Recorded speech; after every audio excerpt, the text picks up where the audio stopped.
What happens when the sunshine dream turns into a financial nightmare? Florida, once the crown jewel of America's housing boom, is now teetering on the edge of collapse.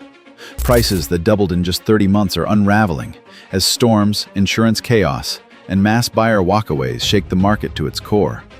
Even Governor Ron DeSantis, who once bragged about Florida being Wall Street's favorite sandbox, is losing his cool as deals evaporate overnight. Stay with me, because in this video, we're breaking down the shocking truth behind Florida's unraveling housing market and why the fallout could hit you harder than you think. The Great Florida Exodus. What do you call it when the finish line of America's migration boom suddenly becomes the starting line for a mass retreat?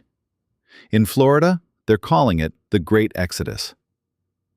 After years of headlines bragging about 65,000 new residents pouring into the state in a single year, the tide is reversed.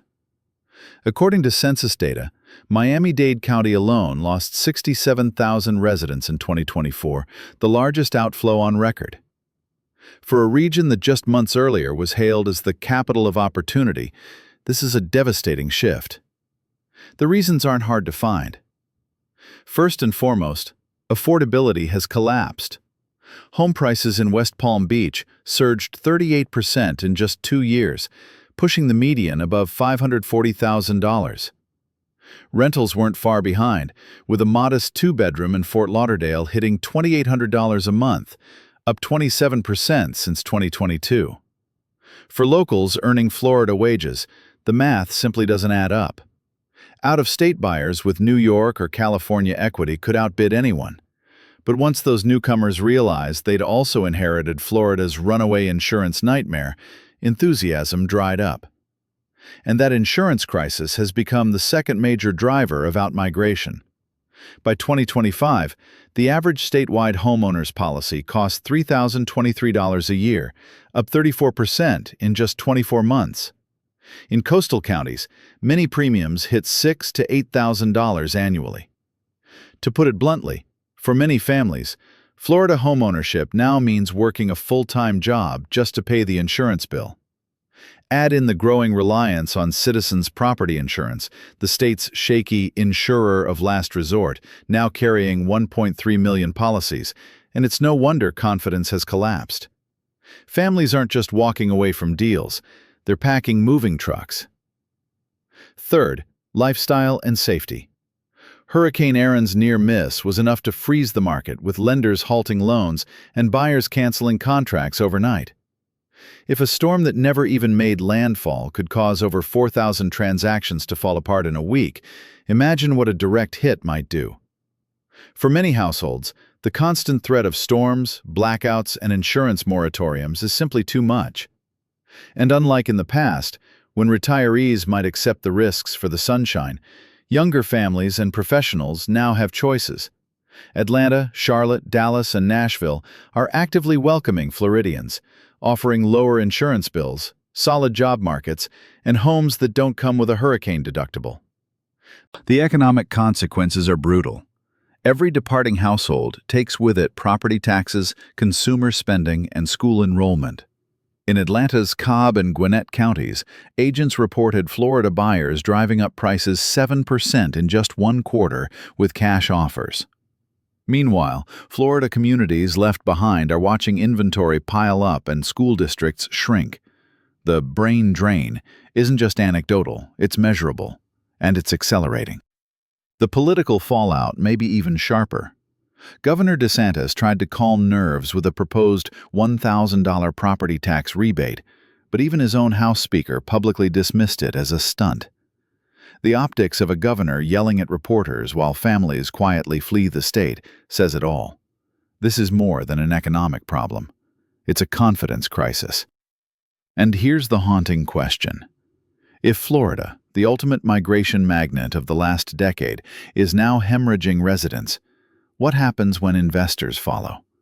Because make no mistake, Wall Street is already unloading properties at a loss. Investor retreat. Wall Street's fire sale in Florida. For years, Florida was Wall Street's favorite playground. Hedge funds, private equity firms, and iBuyers gobbled up single-family homes and condos like candy, driving prices higher than local incomes could ever justify. By 2024, nearly 30% of all homes sold nationwide went to investors, and Miami topped the charts with an investor share of 28.5%. Cash offers, no inspections, no contingencies. It was a feeding frenzy. But today, the very sharks that once circled Florida's waters are swimming away. Why? Because the math no longer works. Start with insurance. 6 carriers have already failed since 2022, and premiums in South Florida now average $6,000 to $8,000 per year on many homes. For a rental property, that wipes out profit margins entirely. Blackstone, Invitation Homes, and other giants built massive rental portfolios betting on endless demand. But when the hurricane risk meets skyrocketing operating costs, even billion-dollar spreadsheets bleed red ink. Next, consider rental stagnation. During the boom, 2-bedroom apartments in Fort Lauderdale jumped to $2,800 a month, up 27% since 2022. Investors assumed rents would keep climbing forever, but by 2025, renters hit their limit. Salaries didn't keep pace, vacancies ticked up, and suddenly the Florida rental gold rush looked like fool's gold. Smaller landlords stretched thin on mortgages, and HOAs began slashing rents or selling units altogether. The sell-off isn't subtle. Redfin and MLS data show nearly 41,000 homes sitting unsold in South Florida by early 2025, a 61% jump from the year before. Many are investor-owned properties now hitting the market at fire sale prices. Condos once flipped for a quick $100,000 profit are now listed with $100,000 discounts just to attract a buyer. In Cape Coral, where over half the housing stock predates the 2002 building code, buyers vanished, leaving investors holding the bag. Wall Street knows the cycle. They were early to buy, and now they're early to bail. Institutional sellers are quietly dumping portfolios at losses, hoping to get out before the next hurricane season sparks another round of cancellations. For regular homeowners, this retreat is devastating. As deep-pocketed investors retreat, everyday sellers lose the last big pool of cash buyers willing to close fast and over-asking. But the impact ripples far beyond real estate. When investors stop bidding, local tax bases shrink, construction jobs dry up, and retail strips lose foot traffic. Even DeSantis' administration has admitted in private briefings that capital flight is one of the most alarming signals in the entire housing unraveling. And here's the cruel irony. The same governor who once bragged that Florida was Wall Street's favorite sandbox is now watching the sandcastle collapse. For Florida families, this means more inventory, falling prices, and possibly the first real chance at affordability in years. For the state's economy, it means instability that even billion-dollar hedge funds no longer want to touch. So, if the big money is already leaving, what happens to the people who can't just cut their losses and fly out of Miami International? Because the next wave of pain is hitting ordinary homeowners hardest. The insurance meltdown. When coverage costs more than the mortgage. Imagine saving for years, finally qualifying for a home, and then realizing your insurance bill alone is the size of another mortgage payment. That's not a nightmare scenario. It's Florida's reality in 2025. The numbers are staggering. Statewide, the average annual homeowner's premium has soared to $3,023, a 34% jump in just 2 years. In South Florida, it's far worse. Broward and Miami-Dade families are routinely quoted $6,000 to $8,000 a year, and some renewal notices have crossed $10,000. That's more than $800 a month, money that could cover a car loan, groceries, or tuition. For many, it's simply unaffordable. The crisis didn't appear overnight. It's the byproduct of 6 insurance carriers collapsing between 2022 and 2025. Private companies, hammered by hurricane payouts and legal battles, either went bankrupt or stopped writing policies altogether. That forced hundreds of thousands of Floridians into Citizens Property Insurance, the state-backed insurer of last resort.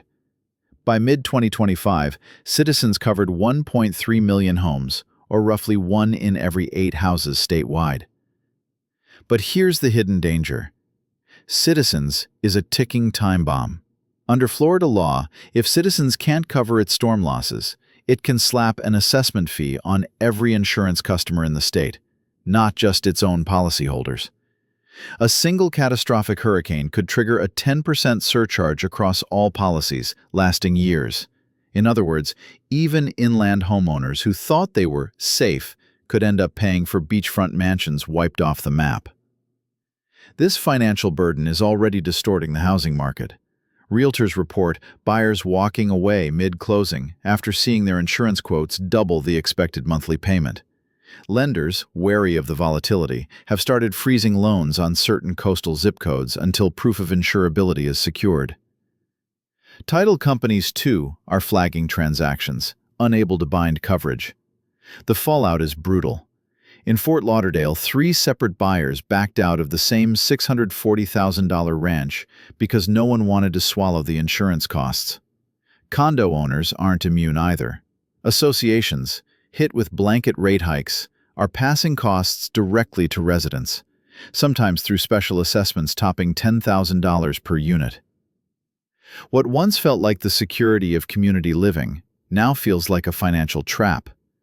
And while the state has tried reforms, like resilience grants for older roofs and windows, the backlog is massive, with tens of thousands still waiting for relief.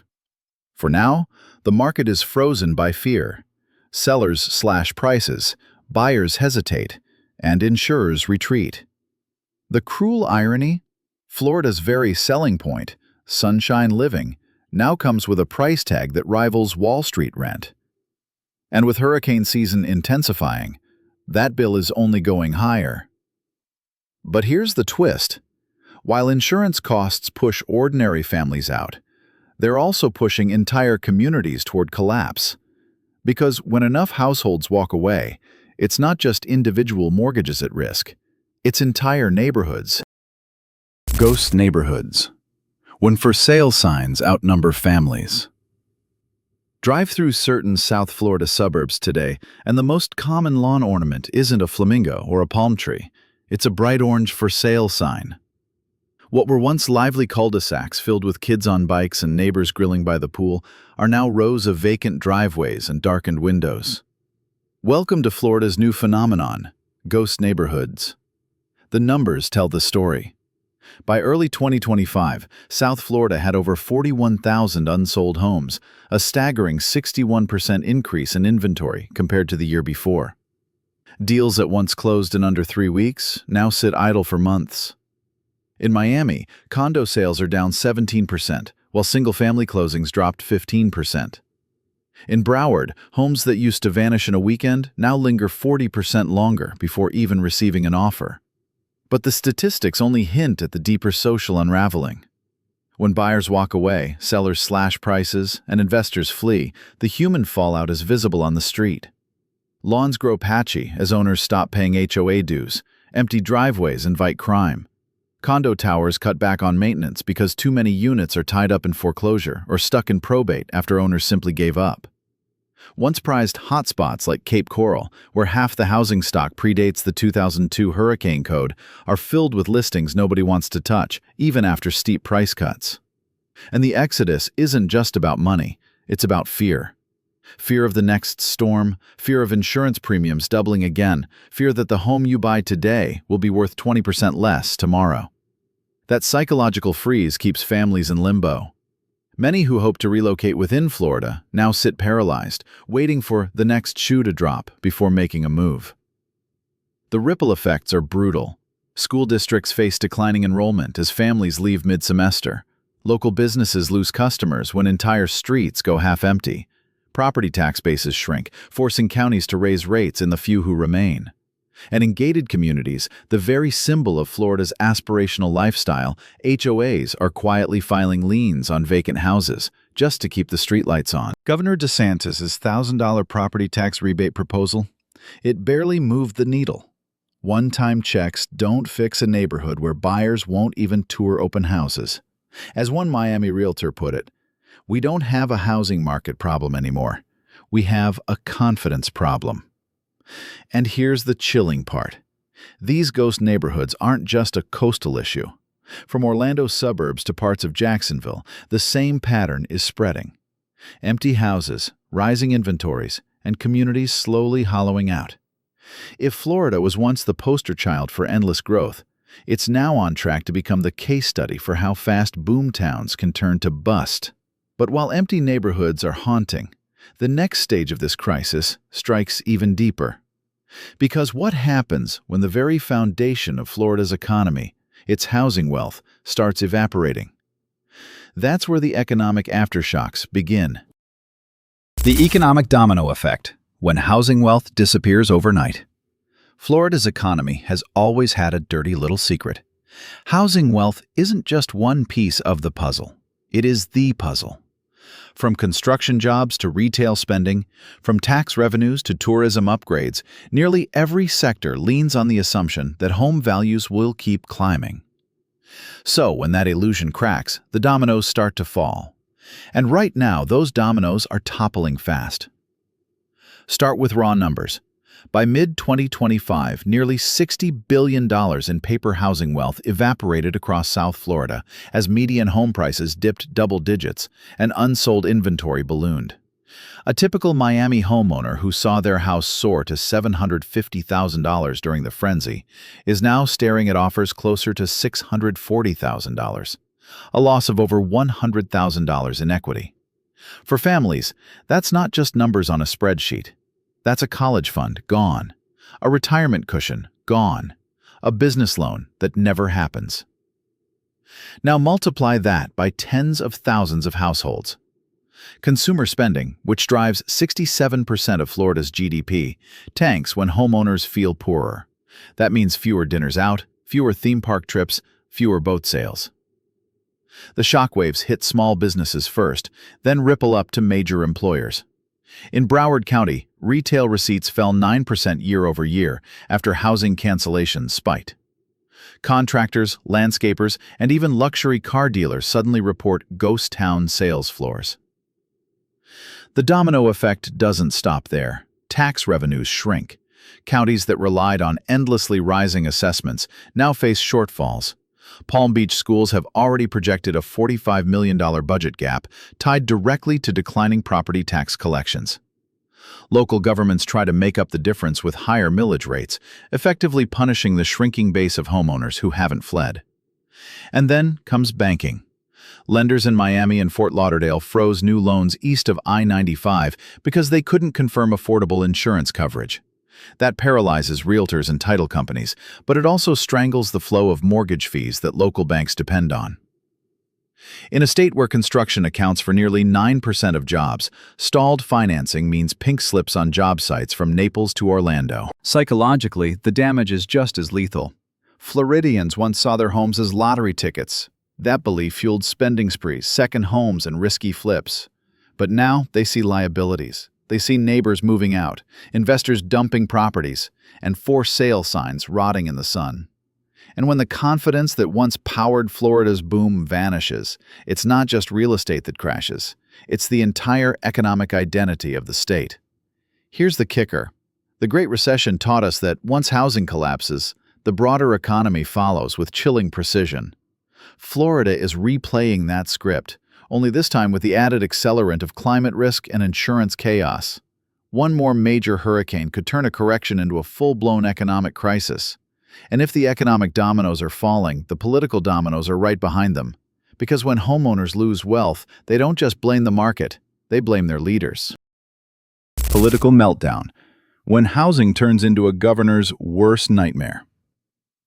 In politics, nothing terrifies a governor more than angry homeowners. Why? Because housing wealth is the backbone of middle-class confidence. And when that vanishes, voters don't just get nervous, they get furious. And in Florida, the fury is now aimed squarely at Tallahassee. Governor Ron DeSantis once boasted that Florida was the capital of American opportunity, pointing to record migration and soaring home values as proof of his leadership.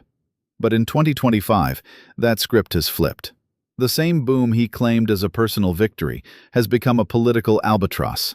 When nearly 1 in 5 home deals collapsed in Fort Lauderdale after Hurricane Erin brushed the coast, it wasn't just a housing story. It was a headline about a governor losing control. His first instinct? Damage control. DeSantis proposed a $1,000 property tax rebate for homesteaded households, pitching it as urgent relief. But within hours, House Speaker Daniel Perez publicly torpedoed the plan, calling it a stunt that ignored renters and uninsured families. Overnight, Floridians saw their leaders not united against crisis, but openly bickering on TV. Confidence eroded further. Behind the scenes, things looked even worse. Administration talking points shifted blame to federal inaction and global reinsurers, but lawmakers from both parties demanded real reform. Insurance lobbyists warned that without structural fixes, even Citizens Property Insurance, now covering 1.3 million homes, was on the edge of unsustainability. Meanwhile, institutional investors were quietly unloading properties at a loss, accelerating the sense of capital flight. The governor's press conferences turned combative. He snapped at reporters who asked about distressed listings and cut short questions about why Miami-Dade just lost 67,000 residents in a single year. For viewers like Carla Rodriguez, a lifelong resident watching from her Hollywood living room, the image was clear. The governor wasn't steadying the ship. He was lashing out as it sank. And politically, the danger is existential. Florida homeowners are realizing they're not just victims of weather, they're victims of policy failure. A $1.1 billion resilience package was rushed out, but with 45,000 retrofit applications already backlogged, it landed with a thud. To many, it looked like too little too late. The broader risk? Housing collapses don't just tank economies, they topple political careers. Think back to the Great Recession, when governors across the Sunbelt saw approval ratings implode as foreclosures skyrocketed. DeSantis now faces the same storm. If homeowners believe his policies fueled speculation, ignored insurance chaos, and failed to protect them, 2025 could mark the beginning of his greatest political test yet. And here's the wild part. As Florida's political theater explodes, another group is already on the move. The insurance industry's lawyers. Because when policies fail and payouts stall, the courtroom becomes the next battleground. Legal storm. The lawsuits that could bankrupt Florida. If hurricanes and soaring premiums weren't enough, Florida is now facing a second storm. One fought not on the coastline, but in the courtroom. And this legal storm could be the knockout blow that pushes the state's fragile housing system over the edge. Here's the reality. Florida already accounts for just 9% of U.S. homeowner insurance claims, but nearly 79% of all litigation tied to those claims. That imbalance is staggering. By 2025, Citizens Property Insurance alone is fighting more than 20,000 active lawsuits, with a litigation budget north of $100 million a year. That's not money going to rebuild roofs or help families recover. That's money vaporized in legal fees. And why does this matter to ordinary Floridians? Because Citizens is no longer a niche insurer of last resort. It now covers 1 in 8 homes statewide, making it Florida's largest property insurer by a wide margin. Under state law, if Citizens can't pay its hurricane losses, it can slap a surcharge on every single insurance customer in Florida, not just its own policyholders. One $10 billion shortfall could trigger a 10% across-the-board hike, hitting inland homeowners in Tallahassee just as hard as beachfront condo owners in Miami. Private carriers aren't faring much better. 6 have gone bankrupt since 2022, leaving homeowners scrambling for coverage mid-renewal. Each collapse spawns waves of lawsuits, policyholders demanding payouts, creditors fighting over scraps, regulators stepping in to contain the mess. And every legal battle sends shockwaves through the market, raising premiums and further scaring off buyers. The consequences for real estate are immediate. Lenders refuse to close on homes without ironclad proof of insurability. Title companies hesitate to transfer deeds when litigation clouds coverage. Realtors watch helplessly as once signed contracts fall apart in the inspection period, after buyers realize they might inherit a legal battle along with their new house, and the spiral deepens. Insurance companies, drowning in legal costs, either hike rates even higher or retreat entirely. That leaves more homeowners in citizens' lap, which in turn magnifies the risk of statewide surcharges if the big one ever hits. It's a vicious loop, and lawsuits are the fuel keeping it spinning. For homeowners, this isn't an abstract policy debate. It's a looming financial cliff. If Citizens loses a series of major cases while also absorbing hurricane claims, the backstop holding Florida's entire housing market together could buckle. And when it does, the bill won't stop at insurers. It will land squarely on families, businesses, and even renters through cascading costs. Which raises the most unsettling question of all. If lawsuits can bring down insurers, and insurers can bring down neighborhoods, what happens when the very identity of Florida, the dream of sun-soaked, secure homeownership, starts to crumble? That's where we arrive at the final, most haunting chapter of this countdown. Florida's identity crisis, when the sunshine dream turns into a nightmare. For generations, Florida wasn't just a state, it was a promise of sunshine, low taxes, and affordable living, the place where retirees planted their last flag, families found bigger backyards, and investors cashed in on endless growth. But in 2025, that promise has curdled. Florida is now facing an identity crisis, the uncomfortable realization that its sunshine dream may have been built on sand. Look around. The very pillars that defined Florida's rise are cracking. Migration? Once unstoppable, it's reversing, with 67,000 people leaving Miami-Dade in a single year. Affordability? Obliterated, with starter homes priced beyond the reach of teachers, nurses, and firefighters. Insurance? Out of control, with bills rivaling mortgages, bankrupt carriers, and a state-run insurer stretched to its breaking point.